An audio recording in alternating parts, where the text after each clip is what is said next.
Queridos irmãos, queridas irmãs, muito boa noite a todos, todas, dos dois planos da vida, o plano material, onde estamos, e a imensa plateia do plano espiritual, que sempre acode aqui a esta casa, pois os trabalhos são muitos, são múltiplos, e nós não fazemos nem ideia das tantas frentes de trabalho, de socorro que ocorrem aqui no campo espiritual do Grupo Sheila. Hoje nós vamos abordar, então, esse tema que foi solicitado, falar sobre fraternidade. E o Otávio foi muito generoso aí, dedurou, que a gente já está ficando mais idoso e tal, pelo tempo que ele falou, que me viu aqui falando sobre o Livro dos Espíritos. Isso foi lá pelos idos de 2003, que nós começamos aqui, ficamos alguns anos aqui, atendendo aí ao convite da casa. Sempre um prazer a gente trabalhar aqui para o Grupo Sheila. Bom, vamos começar então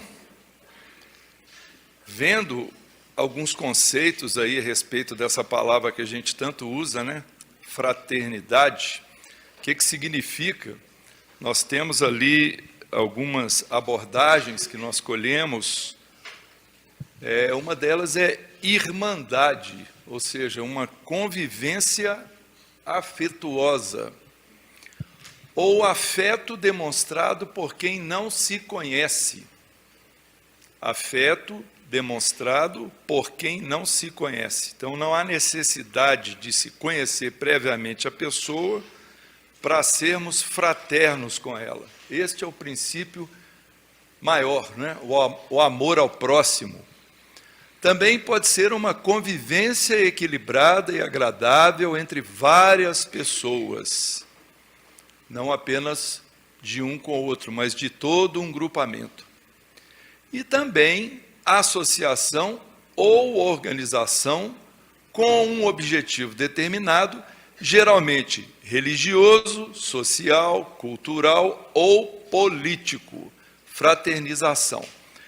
Por isso que nós temos muitas casas, inclusive espíritas, que se denominam fraternidade, e aí vem o nome a seguir, mostrando o princípio, o objetivo daquele grupamento, das pessoas terem um convívio agradável, um convívio de amor, uma associação com um objetivo específico. Então, vamos falar aqui, dentro, sob as luzes da doutrina espírita, como se situa essa ótica da fraternidade. Temos aqui algumas ideias básicas. Primeira delas, todos os seres são filhos de Deus, portanto, irmãos, a quem devemos amar, respeitar, ajudar e servir em nome do Senhor e da fraternidade que deve reger nossas ações. Então, quando nós denominamos uma outra pessoa de irmão ou irmã, não é porque faz parte da mesma seita, não é porque faz parte da mesma religião, não é nada particular. Dentro da ótica espírita, sob a luz da nossa doutrina, todos nós somos irmãos e irmãs, porque partimos do princípio que temos a mesma paternidade, que é Deus. Deus é o Pai verdadeiro. O nosso Pai biológico, ele é um Pai temporário. Ele é, vamos dizer assim, um acidente planejado para aquela encarnação, para que a gente tenha uma proteção, um grupo familiar, um convívio, mas à medida que nós formos evoluindo, retornando ao plano espiritual e sucessivamente em próximas reencarnações, aquele pai não vai ser o nosso pai outras vezes, não necessariamente, na maioria das vezes não, são outras experiências, mas o pai verdadeiro, que é Deus, esse é o nosso pai eterno.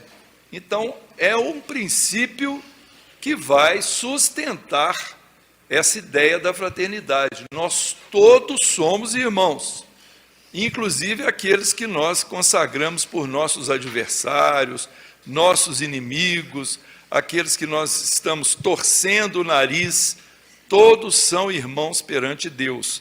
Essa que é a questão vai ser a nossa dificuldade de enxergá-los como irmãos, de superar os nossos bloqueios para entender esse princípio que é tão verdadeiro e importante em nossas vidas. Então, ali nós vemos verbos como amar, respeitar, ajudar, servir, algo que a gente precisa refletir, porque provavelmente nem sempre estaremos dispostos a fazer isso o tempo todo. Então, raça, posição social, religião, não podem, em hipótese alguma, nos separar uns dos outros. Faltou muita coisa ali, né? Política, outros, vamos dizer assim, interesses de nossa parte, até no esporte, no futebol, né?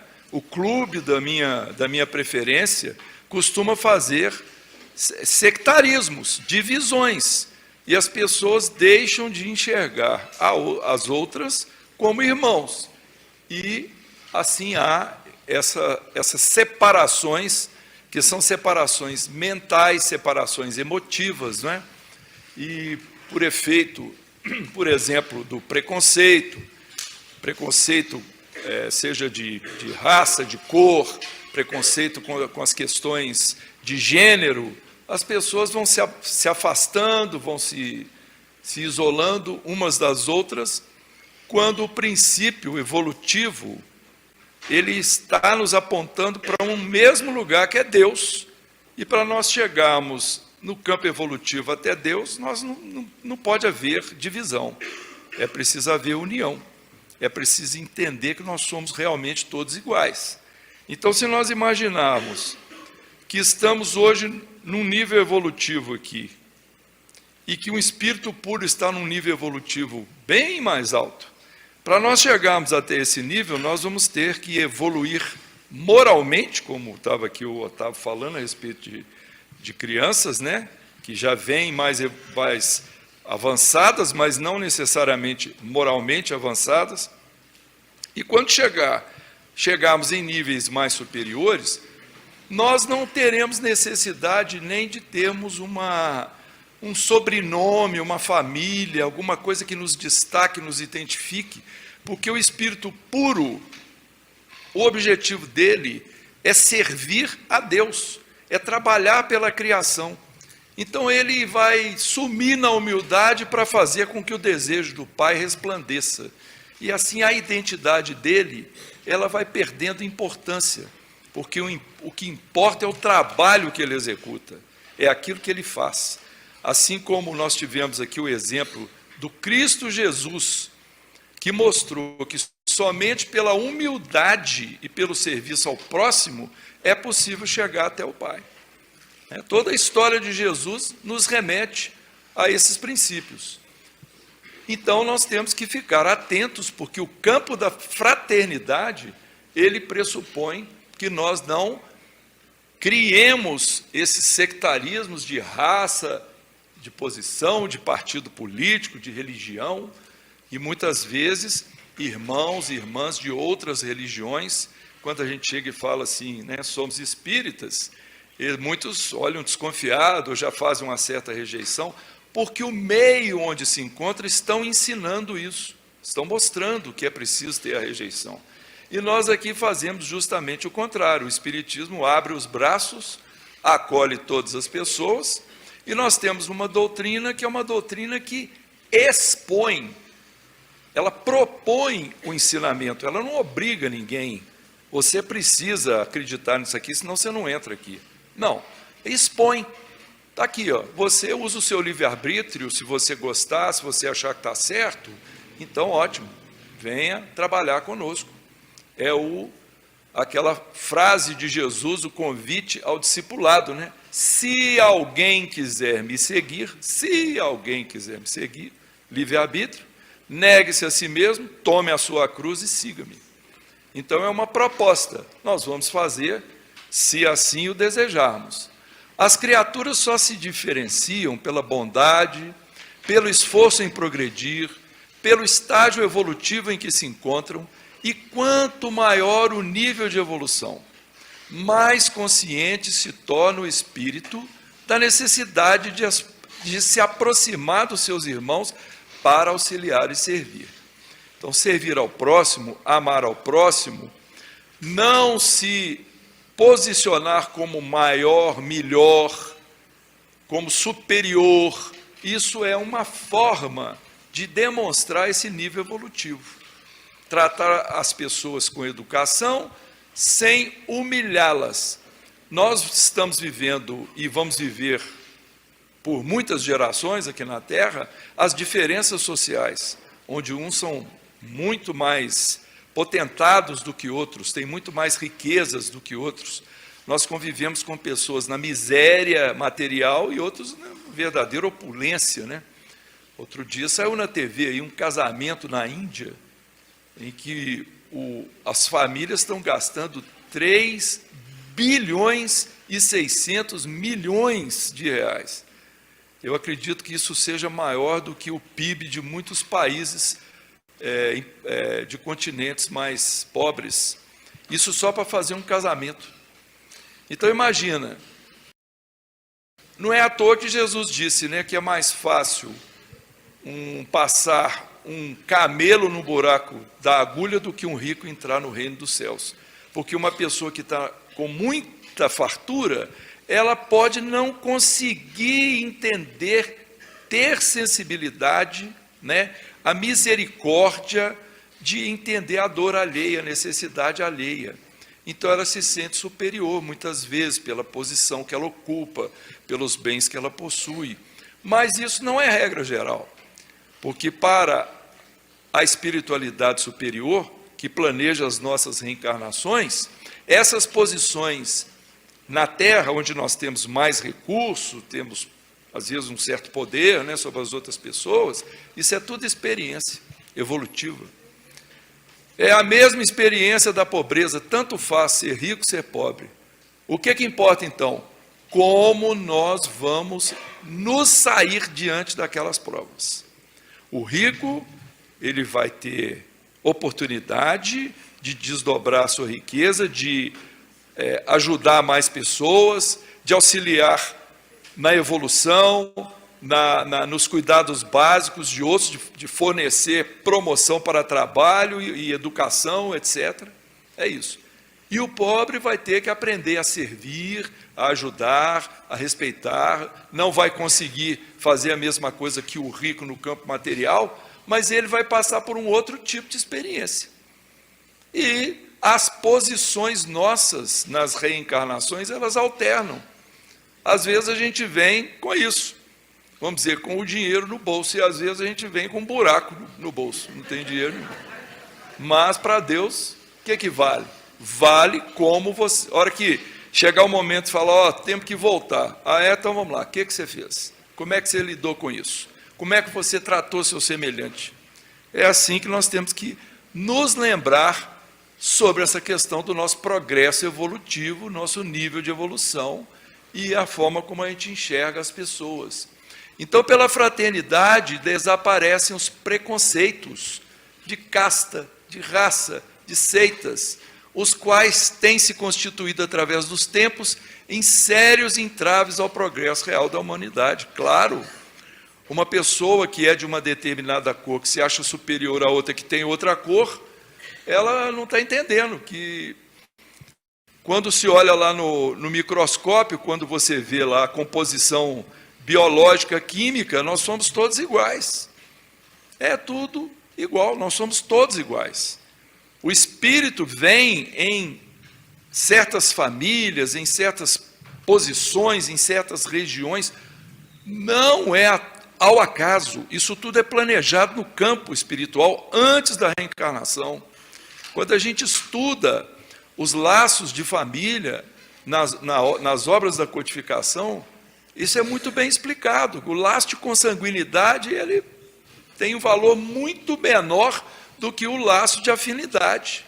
A consanguinidade é apenas uma necessidade para se criar uma parentela e a gente ter pessoas para desenvolver, os mais evoluídos, os mais atrasados, nesse ou naquele quesito.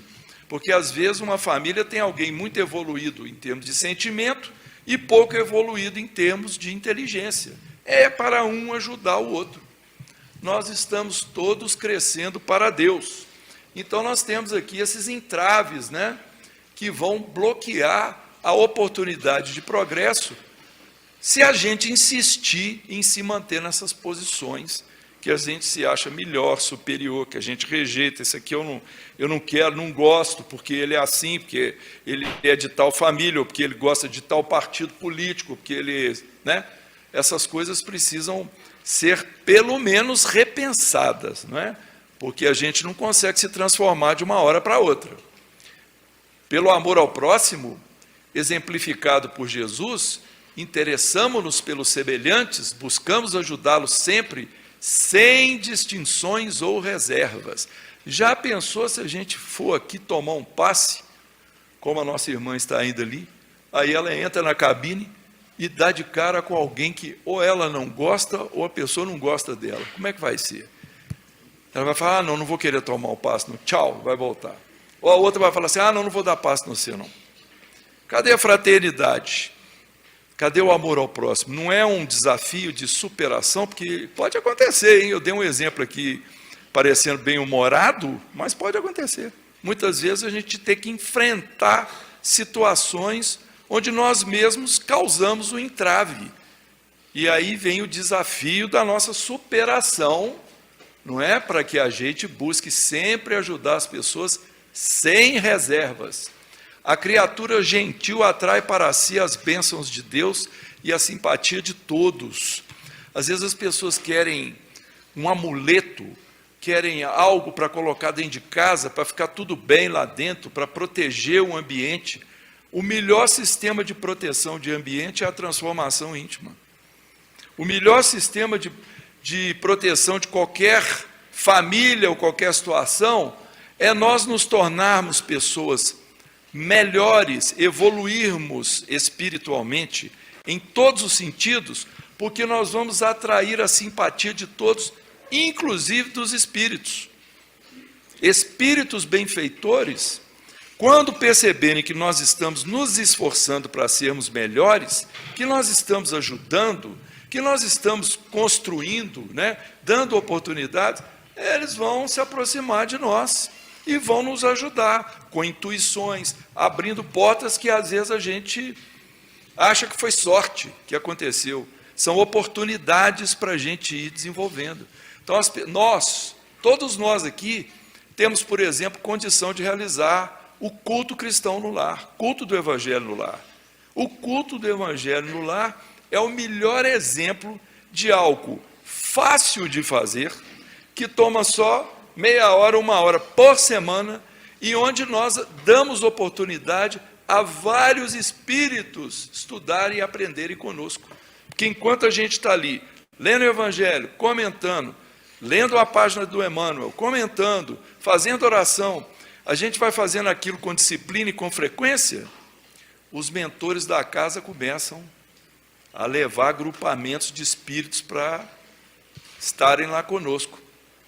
Nós temos uma amiga que ela faz o culto sozinha, pelo fato dela ser a única espírita na casa, a única religiosa, quer dizer, o marido não liga, o filho também não quer, né? Aquela situação que pode ser comum a alguns irmãos e irmãs aqui. Mas ela tem uma percepção mediúnica, uma sensibilidade, que ela fala assim, olha, quando eu sento para fazer o culto, que eu faço a prece, que eu abro o olho, a parede que está na minha sala lá, ela some, e eu vejo uma plateia de espíritos sentadinhos esperando para ouvir o que eu vou falar. Então é assim que funciona, ou seja, nós já estamos ajudando outras pessoas sem perceber, porque não precisa da gente ter a vidência mediúnica, não. Basta entender a lógica disso e compreender como que isso é uma coisa fácil, né, para que a gente se envolva nesse campo da fraternidade e da simpatia. Então, como lei universal, a fraternidade precisa ser cada vez mais estreitada entre todas as criaturas, e ao espírita cabe empenhar-se para a sua concretização no seio da humanidade, mediante o exercício constante do bem e do amor. A nós espíritas é esperado que a gente faça um pouco mais. Não nos sintamos cobrados por causa disso, nos sintamos super cobrados por causa disso. Nós temos que fazer mais, em compreensão, em paciência, em tolerância, em todos os quesitos. Como que a gente vai fazer? Nós temos que trabalhar, cada um trabalhar com si mesmo, porque a pedra mais dura de roer é o nosso próprio espírito. Em vez da gente se preocupar em transformar o outro, nós temos que nos preocupar em avaliar em que pé que eu estou. Eu posso melhorar? Há alguma coisa aqui que eu possa fazer para ser melhor em casa, para ser melhor no trabalho, na via pública? Com certeza, né? Sempre tem esse campo. Olha lá o que diz o Livro dos Espíritos, que o Otávio estava aqui comentando, né? A questão 163, eu acho. Nós aqui achamos na 54, pelo fato de não proceder de um só indivíduo à espécie humana, devem todos os homens deixar de considerar-se irmãos? Porque nós não viemos de uma árvore genealógica de uma só criatura? Todos os homens são irmãos em Deus, porque são animados pelo Espírito e tendem para o mesmo fim. Somos animados pelo Espírito de Deus. É Deus que deu o sopro e fez com que nós ganhássemos vida e que nós tivéssemos essa oportunidade de vivenciarmos um aprendizado que se chama vida, uma evolução. Aquela parábola do filho pródigo. Será que a gente lembra da parábola? Eu não vou contar ela toda aqui, né? Mas o que acontece com a parábola? Tem um senhor, ele tem as posses e 2 filhos. Um deles fala assim: ô pai, me dá minha parte aqui, ó, tchau. Pega lá a parte dele da herança, pede ao pai e se afasta, para poder viver as próprias experiências, enquanto o outro fica lá coladinho no pai. Ele vai lá, quebra a cara, né? Mas ele se arrepende, humildemente, ele pede para voltar, e o pai o recebe com todo amor. Então, esse movimento do afastamento do pai é um simbolismo do que acontece conosco. Nós somos espíritos criados por Deus, mas que somos lançados para sermos simples e ignorantes. E nós temos que ir rompendo as barreiras para nós retornarmos ao seio do Pai. E não vai ser só ajoelhado rezando, não. Nós temos que trabalhar, né? Trabalhar o íntimo, trabalhar essas virtudes da humildade, da honestidade, do amor, né? Nos transformarmos em pessoas que somos sempre lembradas como pessoas gentis, capazes de ajudar, etc. Aí nós estamos automaticamente fazendo o retorno do filho pródigo ao seio do pai. Então é isso. Nós tendemos para o mesmo fim, que é o retorno a Deus. Dos espíritos, uns terão sido criados bons e outros maus? Será que é assim?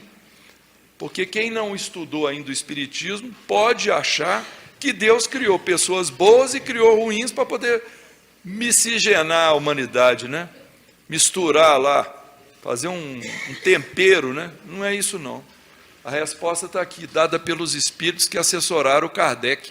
Deus criou todos os espíritos simples e ignorantes, isto é, sem saber. Então nós viemos dessa posição, sem saber. Nós somos ignorantes. A gente começa lá atrás na evolução.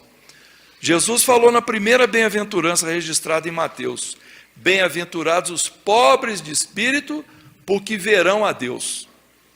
O pobre de espírito tem esse sentido da humildade máxima e da simplicidade máxima, o espírito no começo da evolução, mas está destinado a chegar até o Pai.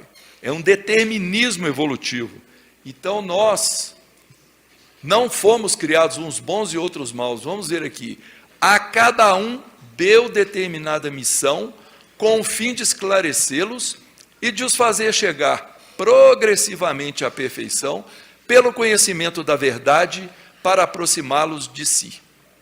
Então, olha só, a cada um deu uma determinada missão. Essas missões vêm a cada reencarnação. Nós recebemos uma nova missão, uma nova família, num novo ambiente, às vezes num novo país, às vezes reencontrando ou não pessoas que nós já vivemos com elas no passado. revendo inimigos ferrenhos colocados ali ao nosso lado, para a gente quebrar o elo do ódio, ou reencontrando pessoas que nós amamos para desenvolvermos habilidades, ou através do amor acolhermos outras pessoas. Então nós estamos sendo convidados a chegar progressivamente à perfeição. O progresso é um passinho em cada reencarnação, a gente caminhar na evolução moral, pelo conhecimento da verdade. Então, o conhecimento da verdade é algo que vai acontecendo pela experiência, usando a nossa cultura, o nosso conhecimento, o nosso raciocínio, nossa observação, através do estudo e da prática, da vida, não é? Nós vamos conhecendo essa verdade. Jesus falou, como é que ele falou? Conhecereis a verdade e a verdade vos libertará. A verdade vai nos libertar do quê? De nós mesmos, do nosso eu ignorante, que tem que ficar para trás. Nós estamos num campo de evolução. Se alguém quiser me seguir, negue-se a si mesmo. Pegue a sua personalidade, deixa essa aqui, vamos criar uma personalidade melhor. Então eu vou negando a mim mesmo, conhecendo essa verdade, vamos nos aproximando de Deus. Então nessa perfeição é que eles encontram a pura e eterna felicidade. Passando pelas provas que Deus lhes impõe, é que os espíritos adquirem aquele conhecimento. Quais são as provas?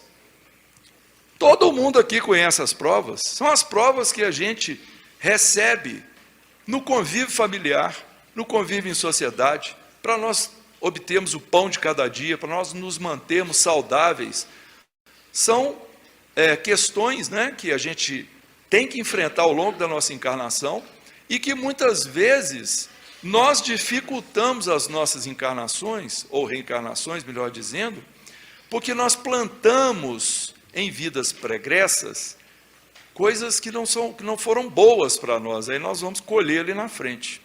Então, às vezes, um ato contrário à lei de Deus, que é praticado nessa vida, não deu tempo dele ser corrigido, reparado naquela existência, vai ficar para outra. Aí numa outra nós vamos ter que reparar. E isso acontece normalmente com todos nós, todos nós. Aqueles de nós que temos oportunidade de frequentarmos o ambiente da reunião mediúnica, onde vem um espírito, relata a condição dele e conta o sofrimento dele, muitas vezes a gente tem a oportunidade de, com o amparo dos espíritos que estão coordenando o encontro ali no campo espiritual, esse espírito ele volta no passado e vê o que ele fez para ele estar vivendo aquela situação de agora que ele está no campo espiritual. E aí fica claro o efeito da lei de causa e efeito. Ou seja, plantou tal semente, colheu o fruto daquela semente. Se planta o mal, colhe o mal. Então, entre o plantio e a colheita, podemos trabalhar para, na hora da colheita, não ser algo tão terrível quanto o que nós fizemos. Ou seja, nós mesmos podemos amenizar o efeito do impacto do crime que nós cometemos outrora. Então, dessa forma, passando por essas provas, é que os espíritos adquirem aquele conhecimento. Muito bem. Uns aceitam submissos essas provas e chegam mais depressa à meta que lhes foi assinada. Outros só a suportam murmurando, e pela falta em que desse modo incorrem, permanecem afastados da perfeição e da prometida felicidade. Ou seja, quando nós temos que enfrentar os obstáculos e as dificuldades, quanto menos a gente reclamar, melhor. Aquele síndico que a gente não aguenta, aquele vizinho que não me deixa dormir, aquela enfermidade que não passa, aquele filho que está me causando problemas, ou outro parente. Então, tudo bem, nós vamos sentir o incômodo, mas é preciso trabalhar esse pensamento através da fé, da força de vontade, da tolerância, porque quando a gente recebe a prova e nós ficamos só reclamando, essa murmuração, ela não valida você passar pela prova. Ela, na verdade, adia o problema, faz com que você vai ter que passar por ela de novo lá na frente. Porque nós, né, vamos ter que aprender a passar pela prova sem reclamar, sem murmurar. É isso aí, né? Vamos ver aqui, ó. O progresso fará que todos os povos da terra se achem um dia reunidos, formando uma só nação? Uma nação única, não, seria impossível, visto que da diversidade dos climas se originam costumes e necessidades diferentes, que constituem as nacionalidades, tornando indispensáveis sempre leis apropriadas a esses costumes e necessidades. A caridade, porém, desconhece latitudes e não distingue a cor dos homens. Quando, por toda parte, a lei de Deus servir de base à lei humana, os povos praticarão entre si a caridade, como os indivíduos. Então viverão felizes e em paz, porque nenhum cuidará de causar dano ao seu vizinho, nem viver às expensas dele. Então não importa que sejamos de países diferentes, de raças diferentes, de costumes diferentes, né? Ele fala aqui de climas e latitudes. O que importa, ó, é a lei do amor. A lei do amor, né? Amor, justiça, caridade, tudo isso vai fazer com que a linguagem seja a mesma e haja a união. O Brasil é um país muito propício para a gente praticar a caridade, é ou não é? Um país onde tem uma série de problemas, problemas culturais, problemas sociais, problemas no campo da saúde. Nós temos, o que não falta aqui é espaço para a gente praticar a caridade. E nos países muito, muito evoluídos, que estão materialmente saciados, as pessoas têm garantia de tudo, a oportunidade de praticar a caridade, ela é muito menor. Não é impossível, mas o apelo também é menor. Aqui nós estamos aqui reunidos justamente numa ótima escola, onde a gente vai poder praticar tudo isso que nós estamos mencionando aqui, só mesmo se a gente não quiser, né? A própria casa aqui de Sheila, como qualquer casa espírita, abre as portas lá para quem quiser praticar a caridade. Tem uma série de frentes aí em tarefas que nos permite fazer isso. Fazemos, às vezes, com maior ou menor consciência, né? Diz o André Luiz no livro, se não me engano, é o Coragem, que a disciplina antecede a espontaneidade, né? Uma frase muito usada até pelos expositores. A disciplina antecede a espontaneidade. Significa que, muitas vezes, nós não temos o hábito de fazer, de colaborar, mas, às vezes, a gente se engaja num grupo que está fazendo aquilo e vamos criando uma disciplina toda semana ali, 1, 2 horas fazendo aquilo. De repente, nós estamos fazendo aquilo com espontaneidade, realmente, nos sentindo confortáveis e até ensinando os outros como fazer. E aí nós vamos dando a nossa contribuição. Daí a importância do engajamento nas tarefas na casa espírita. Então, na continuação da questão, diz aqui que a humanidade progride por meio dos indivíduos que pouco a pouco se melhoram e se instruem. E aqui fala assim, de tempos em tempos surgem no seio da humanidade homens de gênio que lhe dão impulso, pessoas mais inteligentes, né, que ajudam a humanidade a evoluir. E o progresso dos povos também realça a justiça da reencarnação. Isso é muito interessante. Com a pluralidade das existências, é igual para todos o direito à felicidade, porque ninguém fica privado do progresso. Podendo os que viveram ao tempo da barbárie voltar na época da civilização a viver no seio do mesmo povo ou de outro, é claro que todos tiram proveito da marcha ascensional.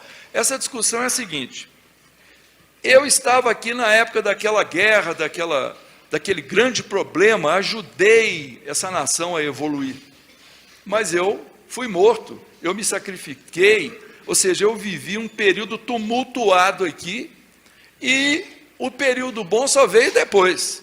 Eu não estava aqui mais, mas vai estar. vai estar pela reencarnação. Quando a gente vem só uma vez, acabou. Fez o sacrifício, fim de papo. Mas nós vamos herdar o direito de usufruirmos daquilo pelo que nós lutamos lá atrás. Esse que é o entendimento dessa resposta. Bom, então vamos ver aqui algumas coisas que estão agora no Evangelho segundo o Espiritismo. No capítulo 25, versículo 8, nós encontramos: a caridade e a fraternidade não se decretam em leis. Ninguém chega e fala assim, ó, você vai ter que praticar a caridade, você vai ter que ser fraterno. Não funciona assim. Se uma e a outra não estiverem no coração, o egoísmo aí sempre imperará. Cabe ao Espiritismo fazê-los penetrar nele. Ou seja, há uma expectativa de que a doutrina espírita, para aqueles que a estudam, para aqueles que procuram compreender os seus fundamentos, a sua lógica, vai nos auxiliar a desenvolver esse campo da caridade e da fraternidade, que pode ser algo que está fazendo parte das minhas preocupações.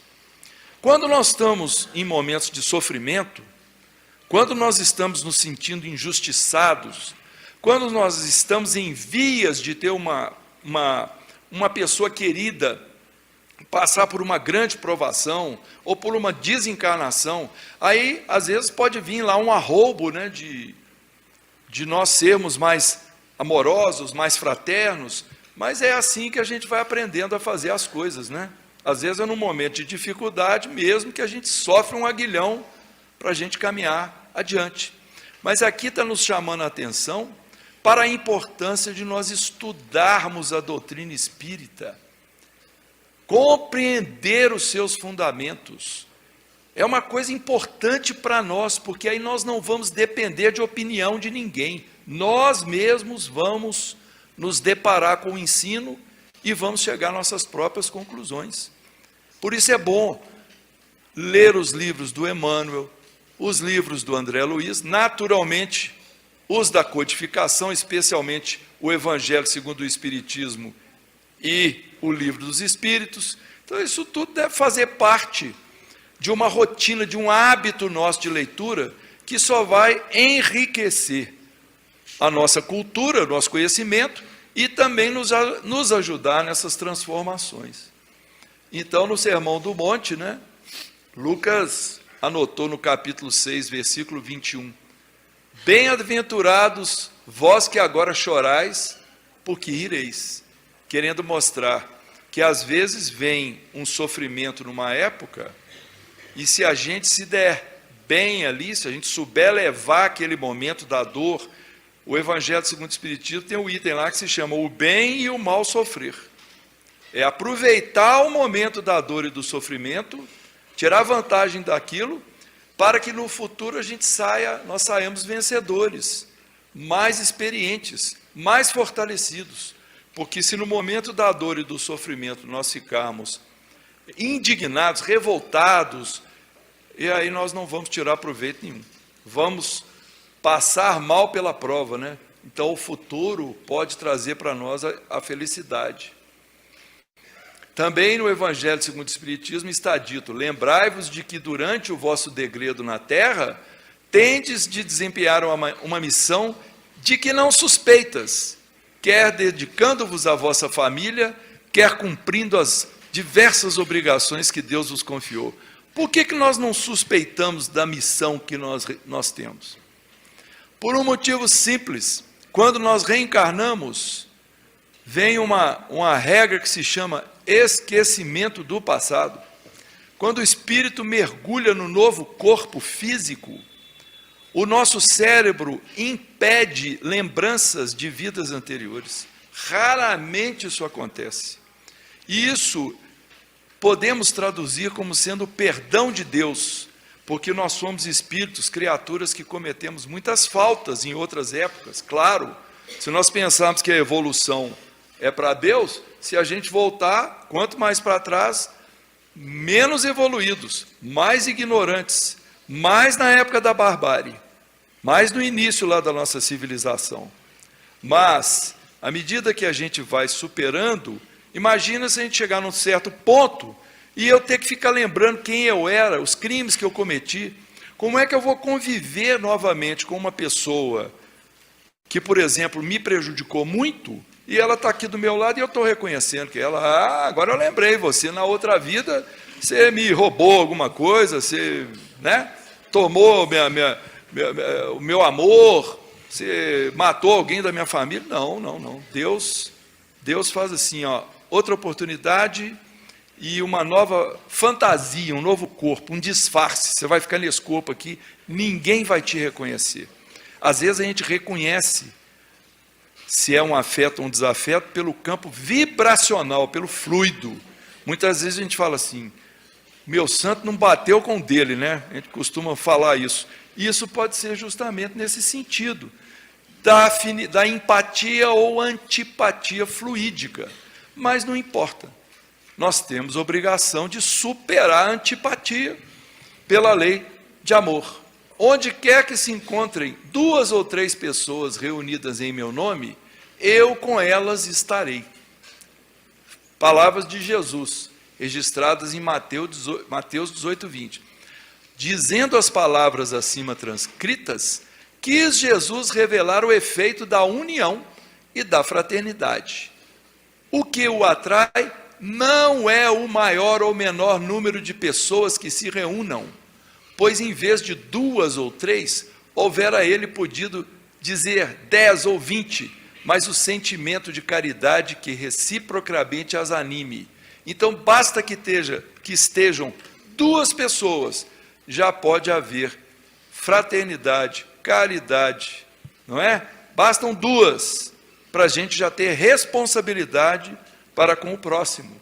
Então, quando Jesus fala reunidas em meu nome, significa essas pessoas, ou pelo menos uma delas, lembrando e se preocupada com essa lei de amor, em praticar essa caridade, o serviço, a ajuda, não ser intolerante, não ter preconceito. Então, esse tipo de preocupação é estar com Jesus, é estar seguindo os ensinamentos dele, porque Jesus, para nós, na doutrina espírita, não é aquela foto pendurada na parede, nem aquela cruz, que ele está lá morto. Não. Jesus é algo dinâmico, Jesus é a lei de Deus. Jesus trouxe o ensino para que a gente haja realmente, para que a gente consiga exercitar todo esse ensinamento de envolvimento com o semelhante, porque vai ser bom para nós, mesmo que a gente não esteja almejando nenhuma vantagem, vai ser elemento fundamental para nós. No livro da Esperança, Emmanuel diz assim, a doutrina espírita, desenvolvendo o ensinamento do Cristo, demonstra que em toda parte, nas realidades do espírito, daquilo que habitualmente mantemos, teremos sempre mais.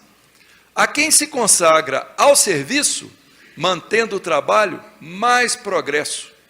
A quem auxilia o próximo, mantendo a fraternidade, mais recursos, porque o recurso é recurso espiritual, não está falando de nada material, hein, não. É a aproximação dos espíritos para ajudar. A quem respeita o esforço alheio, mantendo a colaboração e louvor do bem, mais estima.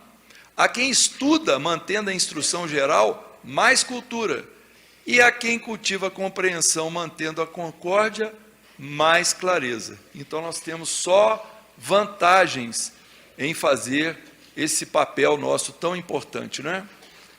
Agora eu quero comentar rapidamente sobre isso aqui. O grupo espírita e a fraternidade.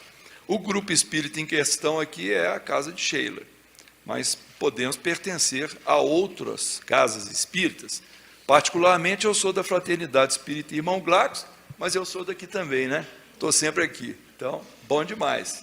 Então, a fraternidade precisa ser praticada entre os trabalhadores voluntários, ou seja, os tarefeiros da casa, para que se respeitem e se tratem como verdadeiros irmãos em Cristo. Não devemos estranhar aqueles que às vezes adentram a casa espírita e querem se vincular a uma tarefa e começa a trabalhar no voluntariado, e de vez em quando já descobre que tem lá uma querela, uma disputa, uma indisposição, não é? Fica às vezes achando que a casa espírita é tudo uma perfeição, um mar de amor, de solidariedade. Não é bem assim. Aqui nós somos escola de aprendizado. As pessoas vêm aqui para aprender. E às vezes, nesse sentido, se mostram ainda distantes da meta a ser alcançada. Mas é uma questão de persistência, de convívio, que vai mostrando o caminho. Arestas vão sendo aparadas.